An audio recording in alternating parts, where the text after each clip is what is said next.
All right, welcome everybody back to Bar Talk, the spirits and beverage podcast, coming to you from the Relief and Resource Company in Fenton. I'm your host, John Foley, with my co-host, Courtney Booms, Mr. Marc Miller, and we are, as always, coming to you courtesy of iLogic Media, our production group. And if you haven't checked out any of the other iLogic Media shows, it's an amazing amount of content that these guys put out, anything from fantasy football to stock market stuff, a lot of sports-based stuff. There's a history show. So if you're just joining it for our show, make sure you click on iLogic Media, social media, or on Spotify, and check out some of the other content they have, which is really, really great. We should also mention before we get started that there is an online event featured through iLogic Media right now. It's called Fight for Sean. Sean is the stock market host of the stock market show, on iLogic Media, and is fighting pancreatic cysts. So there's a money fundraiser, an auction for him to benefit medical costs, etc. And there's some really great stuff in the auction. There's a Mayor Pingree 13-year-old bottle from Valentine Distillery. There's a couple of the R&R single barrel full proof Weller store picks, one from 2019, one from 2020, some other really, really great things. They're going to be auctioned off via live auction on May 8th at 3 p.m. So if you can join that, it's for a wonderful cause, and you might get some really killer bourbon out of it too. So, please support that and check it out if you can. But we are on episode 4. Yes. And this episode is entitled The Rum Train. The Rum Train. Exactly. Yeah. Term coined by Marc Miller. By me, yes. Yeah. So in quick definition, the rum train essentially is when one finds himself in a situation where they're going from rum cocktail to rum cocktail. And it's, I think, doubly apt because you've got this sense of inevitability where the rum train kind of is taking over and you're just a mere passenger on this journey. It Picks up speed every cocktail. Yeah, it can be a lot of fun. But really, it's a way to talk about our enthusiasm for rum in general and tiki cocktails, tiki culture, and again, shed some light on a spirit that I think is misrepresented in a lot of bars. Definitely. You really see about 3 or 4 rums at most bars, which is a real drag, and tiki cocktails are among the most complex and fun in the world to drink and talk about. So let's get down to it. But first, I think we should break down rum styles. Yes. Rum and rum styles, because every bottle of rum is very, very different. And it all stems from how they're made and historically the influences on each island and how that results in the style of rum that comes from, say, Barbados or Panama or Martinique or Jamaica, any of the places that produce rum. So.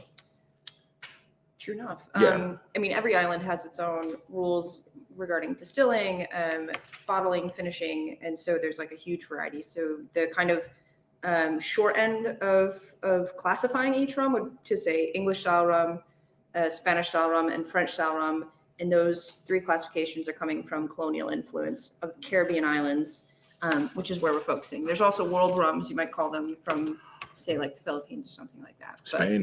Spain, Yeah. That's fantastic. Yeah, we have an Indian rum here. Oh, the Old Monk, yeah. Very good rums. Yep. Outside of that, but to just put a smaller scope on it, I think we'll start with the Caribbean. So, sugarcane was domesticated in New Guinea in like 8,000 BC, so super early on. It's been used in Asia forever as well, mainly India and China being the ones to process and refine it, and then it moves into the West. You get Portuguese sailors bringing it to the Caribbean, though. So, and Spanish technically too. Columbus brought over sugarcane from the Cape Verde Islands, and then also from one the of the Canary things he was Islands. successful at. Yeah. I feel like he got that part right. Right. Yeah. Like most people with a proper understanding of history we don't have to elaborate that much on. No, but it's a good Columbus, excuse but to drink rum on Columbus Day. Sure is. Yeah. Amen and hallelujah. Yeah. So the Portuguese traders bring it into the islands, Dutch traders bring it into the islands, and they kind of get a good start. They start themselves off in Guyana, where it's very fertile and rich soil, and then they begin to process and distill it. I should say that actually the majority of the earliest sugar spirits was created not by the planters, but by the slaves that the plantation owners brought in. Mm-hmm. And that is inherent in rum history. It's part of the Atlantic triangular trade. So Mhm. as much as rum is to be enjoyed, in its history, you do have a little bit of kind of solemn thought. You might say, Oh, about absolutely. this Yeah. And there's some good books on the history of rum that really delve into that. There's one I think just called, the English writer who writes a book on each spirit. It's just called Rum. David Broom. David Broom. That's a really nice book. He does a really great elaboration into Yeah. that part of the history as well. Yeah. And A Bottle of Rum is another one that I think, narratively speaking, isn't that great of a read, but the historical stuff is pretty good. There's some editorialization by the author that I'm not a huge fan of, but the history of Island to Island stuff is pretty great. They touch on that fairly well in Smuggler's Cove as well. Fantastic book named book. after a tiki bar, and the focus is indeed on tiki bars and tiki pop, but they have a good history section of that book as well. That's a book that I think is a top 10 book, like must own bar book for your library. Yeah. So anyway, I mean, in the Caribbean, plantations are built, and over from the Dutch influence, about 40 years, they're starting to colonize a lot of those islands, and even into parts of Brazil where you're getting like things like cachaça. But the other three that I mentioned, they basically start to move in and take over those other islands and kind of part them out into their own style. So the British influence, they come into Barbados in 1627. It takes about 2 islands for that particular island to start producing rum on a large scale, and it does end up becoming Britain's wealthiest colony in the 17th century. When those soils get overworked, they move into places like St. Kitts, Nevis, Montserrat, Antigua, and then Guyana that I mentioned before, which becomes Demerara under the British rule. And then the absolute most kind of notable colony that the British taken is Jamaica, excuse me. And they do temporarily take Martinique, Guadeloupe, and Cuba during the 7 Years' War, but I'll explain later that those islands are more French and Spanish. And if you're stocking your bar and you're just going from Barbados, Guyana, and Jamaica, you're going to stock some incredible rums. And like you could almost stop there, but you shouldn't. But there's right. there's fantastic, amazing, worldwide important rums from all those islands.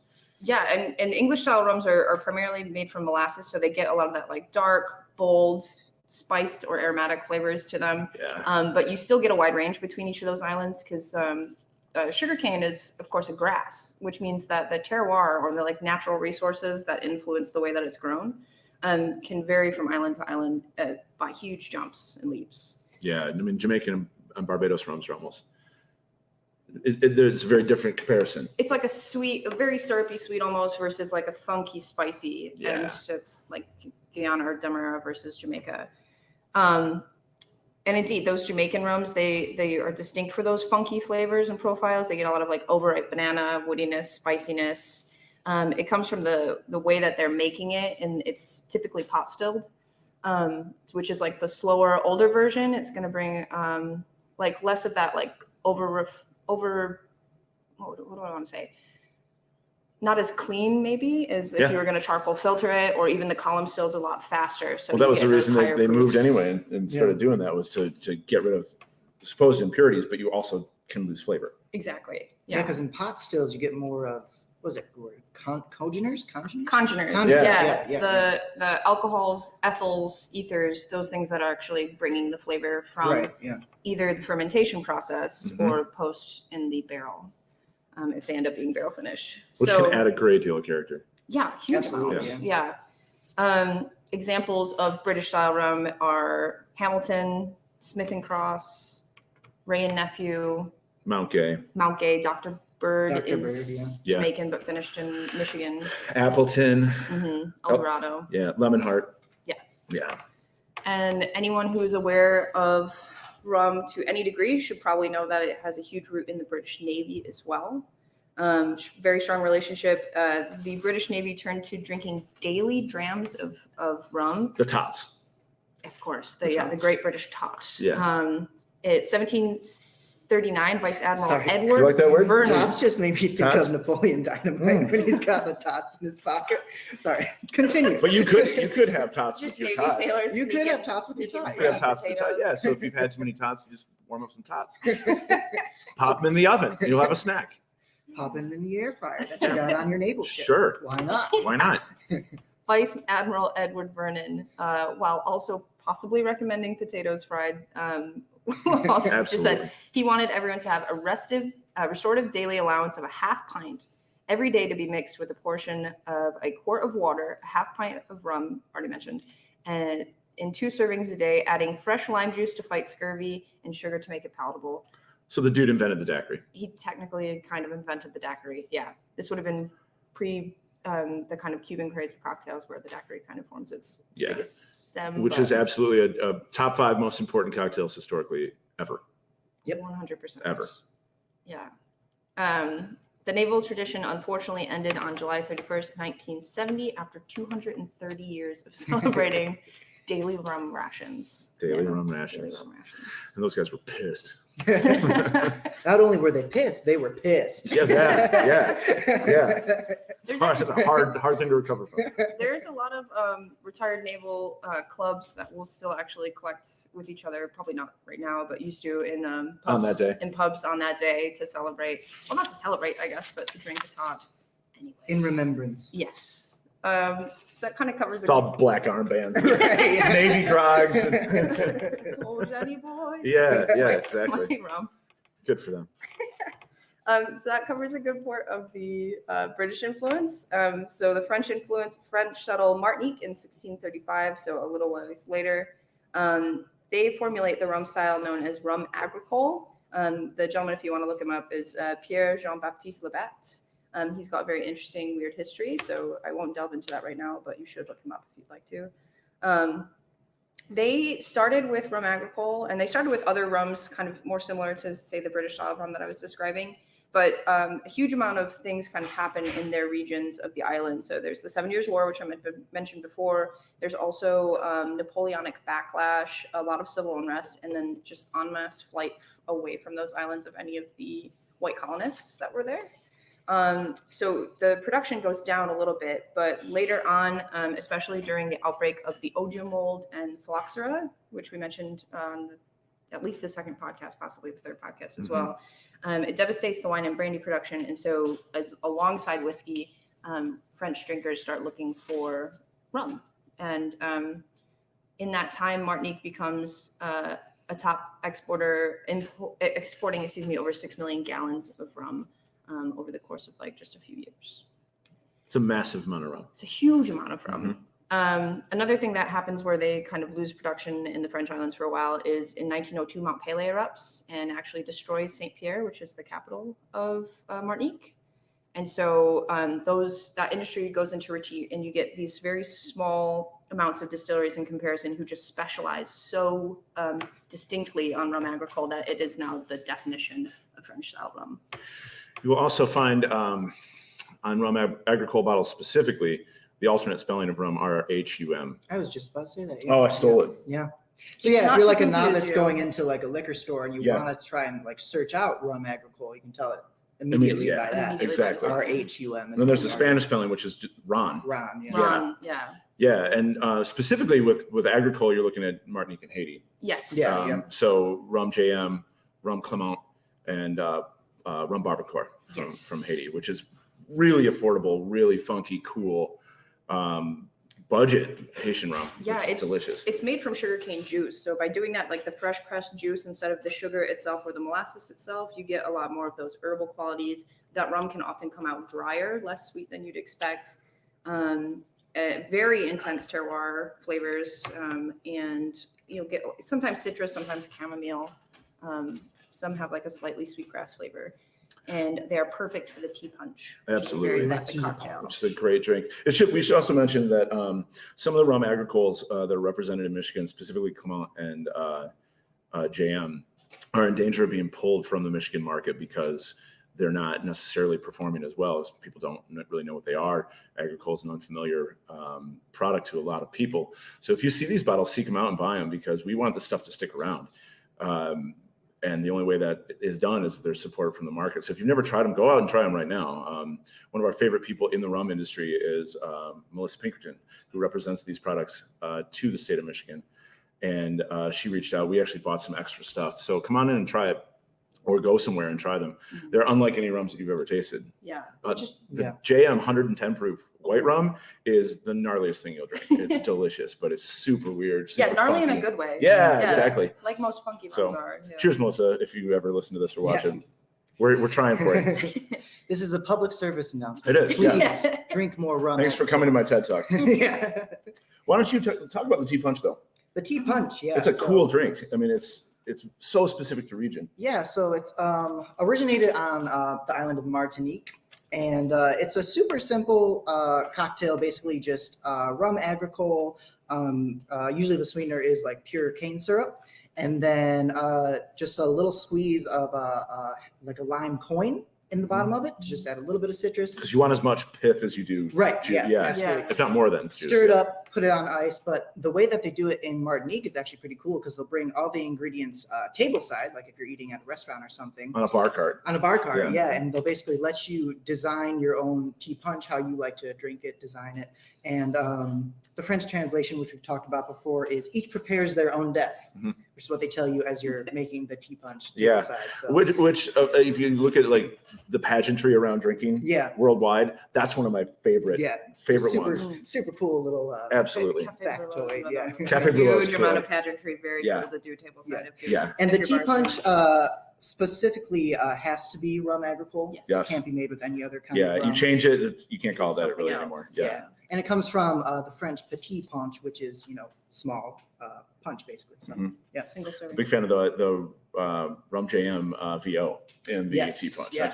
See, I like just the base, like Clement Select Barrel. I think makes probably my favorite tea punch personally. But yeah, super simple, super great. If you like old fashions or Manhattans or cocktails along that similar vein, you would probably enjoy the tea punch quite a bit. So.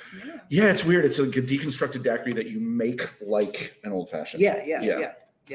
So if you've never had one, come in and try one, because they're great. Yeah, they are. Spanish rum.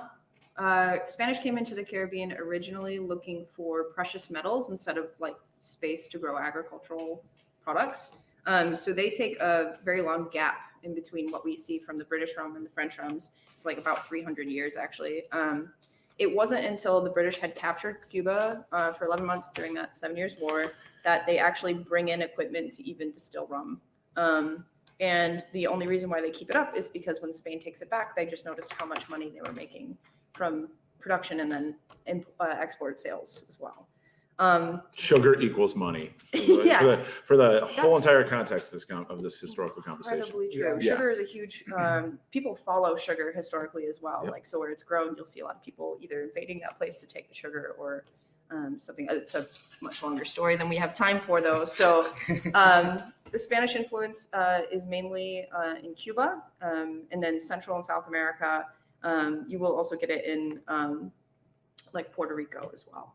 The arguably most famous rum that comes from Cuba was started by a Catalan immigrant, Facundo Bacardi Masso, or Bacardi. He was working with an English distiller by the name of John Nunes, and they founded the distillery, and they wanted to like make a rum that was different than the rest of the rum in the Caribbean. So they actually were also the first proponents of a charcoal filtered rum, or a light style of rum, either not barrel aged at all, lightly barrel aged and then filtered. What that means is it produces like very softer or like mellow flavors. It's sweet, but not that sweet. It might have some spiciness or barrel funk, but you're only getting a very light amount of it. Eminently mixable. Yes, which is why I think too that's why those like post-prohibition cocktails, when American bartenders just like flood Cuba en masse to either save their jobs or because they knew that that spirit was still allowed there. So the inspired specifically cocktails like the Daiquiri, El Presidente, Floridita, Hemingway, and all of those are mixable with sugar and citrus. Yeah. Right. So I think both of you guys got to taste the old bottle of Bacardi that we had come in here. So we were lucky enough to one of our patrons, John Cohen, found a bottle of. Well, he and I found a bottle in a basement of pre-Castro Cuban Bacardi, which was still good. We opened it. It tasted like candy. Yeah. Like it was real good. Werther's and caramel. Yeah, like, yeah. it Yeah, was- the longer it sat, the more the sugar like concentrated, and it was fantastic. And there are some programs out there in the world, like if you have the coin to spend on them and you're traveling, there are places that have vintage rum collections that it will blow your mind. As far as all old spirits, I think vintage rum is probably pretty easy to come by. And if you're near a bar that has curated an old rum collection, it would totally be worth trying if you've got the money for it. Mhm. Having tasted really old rum like that, now I just want more. Yeah. So you mentioned it was so Cuba has this influx of communism, and Bacardi actually does flee Cuba in time, just outside the rise of Fidel Castro, and he has already purchased land in the Bahamas and Puerto Rico, and today Bacardi rums are actually produced from several locations and then post-blended. Puerto Rico was the other island that I mentioned that has that Spanish influence. Most Puerto Rican rums are blends of other islands' rums added with sweeteners, so you get like a lot of spiced rums from there. And then they'd also use previously quick aging techniques. So even though the climate of the Caribbean, the kind of tropical humidity and all that stuff means that a lot of barrel aging can go super quickly. So like 1 year in the Caribbean can be about 3 years for a place like Kentucky where it gets cold as well and stuff like that. Which is why you can get some rums with age statements, like higher age statements for really affordable pricing. Yeah, exactly. So they also ended up using quick aging techniques by treating the barrels with calcium permanganate or hydrogen peroxide, so it just dries the wood out even more, so it absorbs more of that rum, and then through a process of osmosis releases flavors as well. But over time, that kind of was found to be not as favorable. But it's just something that sometimes is still used in Puerto Rico today. Most of the Spanish style rum gets a huge portion of its flavor from barrel aging processing now. And not with the permanganate, but just from sourcing really great barrels, or just willing to let it sit in the barrel for a really long time, or using the Solera process, which is one of probably all of our favorite styles of Solera, of aging, excuse me. It's It's pretty cool. Just for consistency. Illuminate us. Yeah, so Solera method. So Solera comes from the Spanish word suelo, meaning floor, or a more literal translation would be tradition, which is kind of cool. Basically what it is it's a style of barrel aging where basically stack up the barrels in kind of like a triangle or pyramid shape, with your top level being the new juice that you're putting into a barrel to be aged, and your bottom level on the very floor level being the oldest rums. And what they'll do is, every 6 to 9 months or whatever, they will saka or sakar. Obviously, I don't have the greatest accent to pronounce it correctly, but what it means is basically to draw out. So they'll go from the top level, they'll draw that into the second level, second to third to fourth, and then the fourth level, or at the bottommost level, they'll bottle. So the cool thing about that is you're able to make more consistent rums throughout the years, but you're also able to make older rums consistently as well, because that bottom level will always have what they call the mother rum, which is the first rum, obviously, that they put in the top barrel. And so obviously progressively it'll, be older, more consistent. And you see it a lot with wine, sherry as well, I believe. They actually do it with vinegar too. Mm-hmm. And did I say Scotch already? No, you didn't, but I was going to mention Scotch is the main one. Yes. Ardbeg Ugadal. Yeah. Is pretty much made that way. Yep. Which is one of the greatest Iowa whiskeys in the world. The Glenfiddich 15 is Yeah, Solera. that sounds great. And rums you're looking at that do the Solera method like that, the main ones are going to be Zacapa, Zaya, and then Papa's Pilar as well. Yeah. Yep, is another one.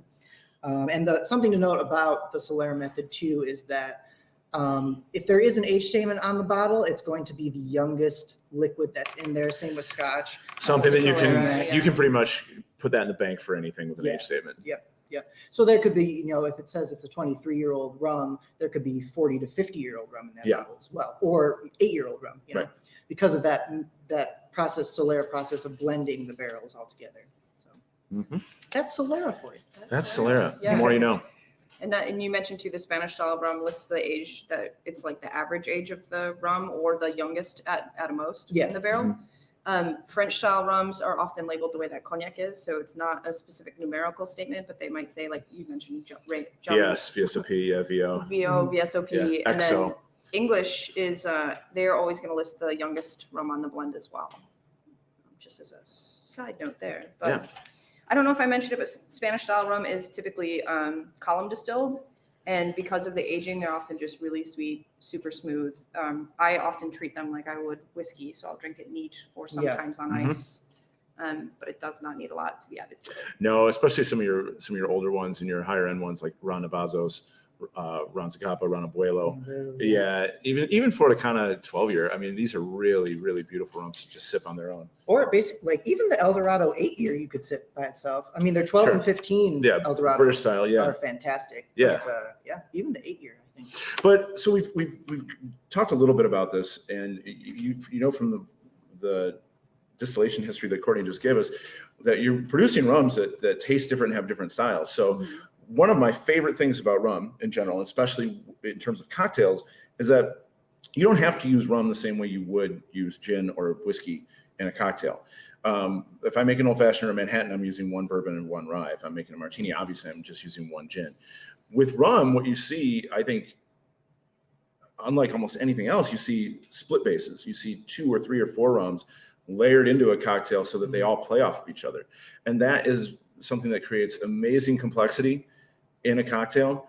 And you can really only do that well with rum. Absolutely, yeah. And sometimes, you can have like your base, like 1 or 1.5 ounce of your base rum, but I'll like to add like maybe a little bit of like Jamaican funk, so like a half ounce of Jamaican rum, or just like as an accent note. Too, I love using a richer Spanish style rum or a Demerara rum in conjunction with a Jamaican. Yeah, absolutely. Or a Haitian or agricole rum, just because you can have like a baseline of sweet roundness, and then also add like funky accents to the drink before you start putting on sugar and citrus.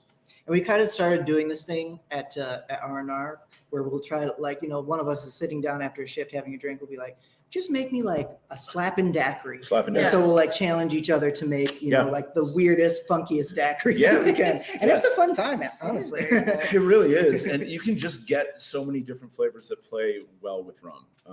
Almond, orange passion fruit. That's a great combination. Obviously pineapple.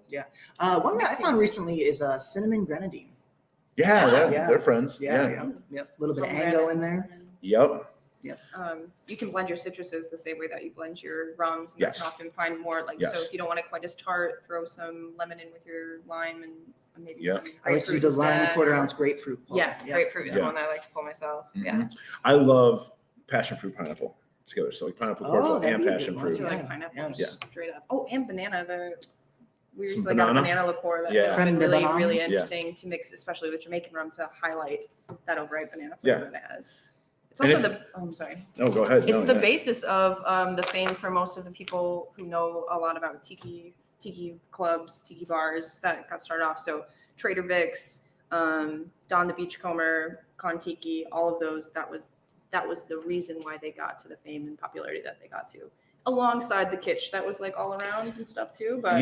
But these people created not just the culture and the kitsch.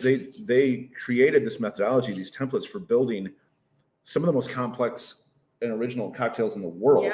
And that also happened to be really, really fun and really, really strong. And they were really super secretive about it. So there's a cocktail historian, Jeff Beachbum Berry, who was the one who was able to like decode a lot of the stuff that was from Trader Vic's and Don the Beachcomber. Like the Don's Mix and stuff. Exactly. And it literally had to be decoded because you would get nothing out of his past bartenders or from Trader Vic's. So like to the point where his bars were buying the mixes from like a commissary. And so they didn't even know what they were buying. They just knew that they had to put like, half ounce of that in a drink. Right. But I think tiki cocktails would be a great podcast for the future. One just on the cocktails. Probably. We'll probably do a rum train part 2 at some point. Well, there's not just one car on a train. Rum train part 2 never stops. We're just right here. We're not going to stop Rum Podcast. We're all in the caboose and you've fallen off. We're screaming off the back like, no, just run for it. Grab my hand. Keep Yeah. Just leave me behind. I'll be okay. That's what's going to happen. As long as I have a zombie in my hand while I fall off. I was just going to segue into what I've got the zombie going right here. Oh, yes. Yes, the little tiki guy. Wonderful. I went with zombies typically have 3 rums in them. I went with a base of Demerara, a secondary of Jamaican. Yeah, and you got to finish off a little bit of overproof. Overproof it always. Yeah. In a zombie. A word about tiki cocktails, folks. Be careful with them. They're extremely strong. Tiki cocktails, because of the way they're built, because of the complexity of the sugar and the citrus that goes in them, can mask alcohol content in a way that no other cocktail can. They can Right, drink right. like juice, but have you Yeah. on your ass Yep. very quickly. Yes. Which is factors again into the rum train idea that, once that train gets going, You it picks up cannot stop. speed. You Yeah. can't stop it. Eat the food. Take your time. Yep. It would be questionable to serve somebody more than 2 zombies if they weren't eating. The Yeah. second zombie That's- is a really yeah. dangerous thing. Yeah. Yeah. That is the whole reason why it is the nomenclature for the drink is the zombie. Yeah. After 2, I think the limit actually at Dawn the Beachcombers was 2.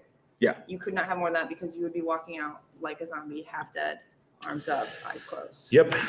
And maybe we can expand upon this more in, the tiki cocktail episode if we do it, but not all great tiki cocktails are necessarily rum based either. That's exactly That is right. also true. Yeah. Yeah. Because I know we're putting one on our upcoming menu, which comes out when this airs, will be coming out next It'll week. be out. Yeah. Yeah, but the Winchester, which we've all kind of latched on Yeah. to, is an entirely gin based. Well, Saturn too. Saturn It's as a well, gin-based yeah. yeah, and you've got Suffering bastard. which is just Gin which is, bourbon. or Yeah. brandy Or and gin, brandy, yeah. Yeah. And then you've got like bourbon tiki sours and port lights and stuff that use Yeah. use whiskey.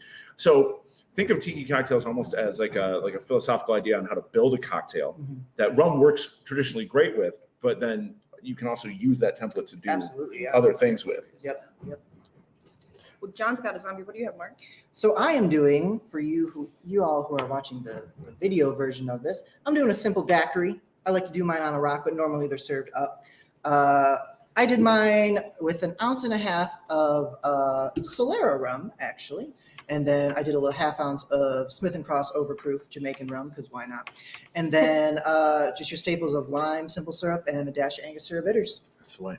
Makes a damn good daiquiri, I think. What are you drinking on, Booms? I have a navy grog, so it's the more citrus variety. I also brought my own. I would say tiki show mug that to from the camera home. because that is a ridiculous. Yeah, if anyone tiki mug. can see on the video, it is an See, my guys- undead mermaid. My guy's looking at it and walking away feeling real sad. And mine's just like, whatever, dude. I'm in the glass. It's glass. No, I got it at 3 Dots and a Dash in Chicago. So it's a very well-known Fantastic bar, tiki more bar, modern yeah. style, but still amazing stuff that they got going on there. The Navy Grog is it's three bases of citrus, 3 bases of rum, and honey. So it's like really well balanced. I put white rum, gold rum, and a little bit of overproof, and then it's grapefruit, lemon, and lime, and like I said, honey. So it's really well balanced, sweet and tart. I find the Navy Grog is actually a really good tiki cocktail for someone who wants to drink a tiki cocktail but doesn't want something overly sweet. Because, like you said, it's super can be well drier, balanced. yeah. Right. It has more citrus aspect to it than some other tiki drinks do. The so- amount of citrus cancels out, and Yeah. that overly sweet. Hemingway is another good one too because Yeah. you got double citrus and half the sugar I love it. essentially, and Anyway. the maraschino liqueur doesn't really sweeten it that much. It's Yeah. kind of funky. So not all tiki drinks have to be like super sugar bombs. You know, No, some play no. definitely drier for sure. No. I made a couple. I was on a kick a couple weeks ago where I was making Hemingways with Ray and Nephew. Oh my god! Overproof. It's just Is that what you gave me the other night? vicious. Yeah. I sat and had a daiquiri not very long ago at the bar. It was Yeah. a Hemingway. It's my favorite. I did the Floridita right before, which is basically a Hemingway but without the grapefruit. Yeah. So And something that I just thought of because we're sitting here and we can all see our back bar from where we're sitting, talking about just like the different styles of rum. One company who has really, I think, done a great job of expressing those different styles recently is Plantation. Because they have Yeah. so many different bottles and expressions. Like they have Peru, Trinidad, Fiji, which is very like banana. The Fiji rum is great. Yeah. It's like Jamaican Super funk fruity. forward. Yeah. But then they also have like their base, like 3 stars, which is their white rum, their dark rum as well. So if you want They to, make one of the best flavored rums on the market. the pineapple rum, Their yeah, pineapple yeah, rum. that's like Wow. that's probably the only flavored liquor we have. that Back hasn't where the flavor has not been added pre-distillation. It's actually been Yeah. added during the fermentation process where they put pineapple like core, the outside edge of the pineapple and all Yeah. that into it while it's fermenting. So unlike say raspberry vodka, where it's been Right. added post, it's actually made through the fermentation Yeah. process, Yeah. which I really adore. That's why I Yeah. jumped very quickly on that statement. Mhm. Yeah, so if you want to see like some cool like expressions of different styles of rum, definitely seek out any bottle by Plantation. And their stuff is They're pretty really, cool, really yeah. affordable. Yeah, absolutely. Yeah. Yeah. I think their bottle of Plantation Dark is what, like 20, 25 bucks For a liter. for a liter. Yeah. Yeah. Yeah. Ooh, So just the big definitely check them out. for They're sure. overproof, which is 138 proof, Oh, it's so good. is I think less than $30 for a liter.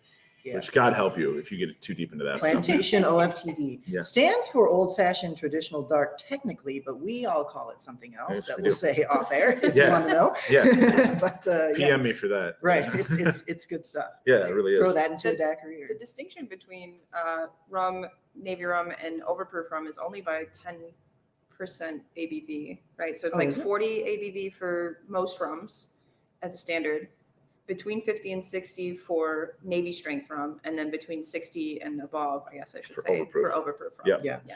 So famous overproofs are Ray and Nephew. Mhm. Hamilton makes a 151 that's very drinkable. Lemon Heart makes maybe the best 151 in my opinion. Trader Mhm. Vic's. Trader Vic's makes a 151. The OFTD from Plantation is 138. And then for Navy rums, I mean, the two that I always kind of come back to are Smith and Cross and Pusser's, Yeah. gunpowder proof. Yeah.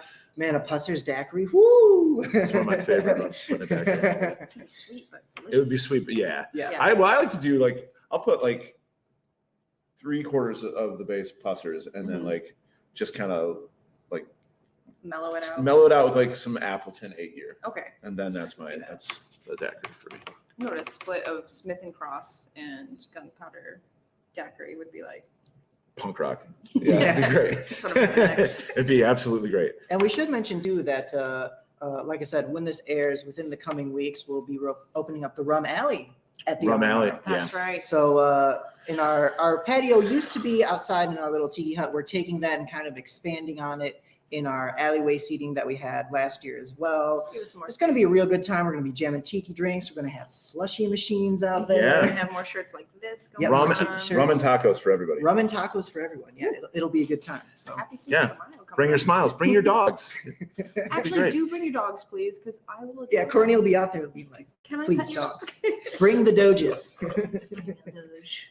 Did you just kill your zombie there? I told myself I was gonna finish the zombie through the show, Oh, okay. All right. so now I'm good. Hey, you did the thing. Fair enough. So my zombie's done. I think we're done. We're done. I think now. we're done if your zombie's done. Yeah. so- Okay.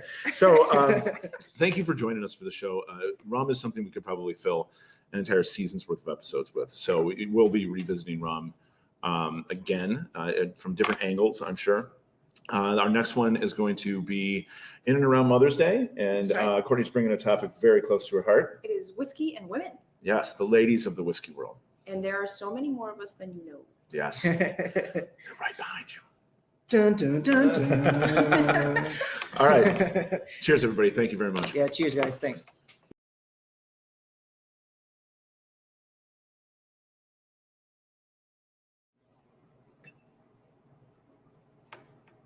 Go ahead.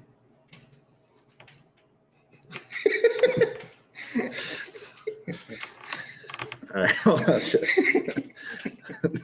We can edit this out. He was always like, he was just like, I was rewatching.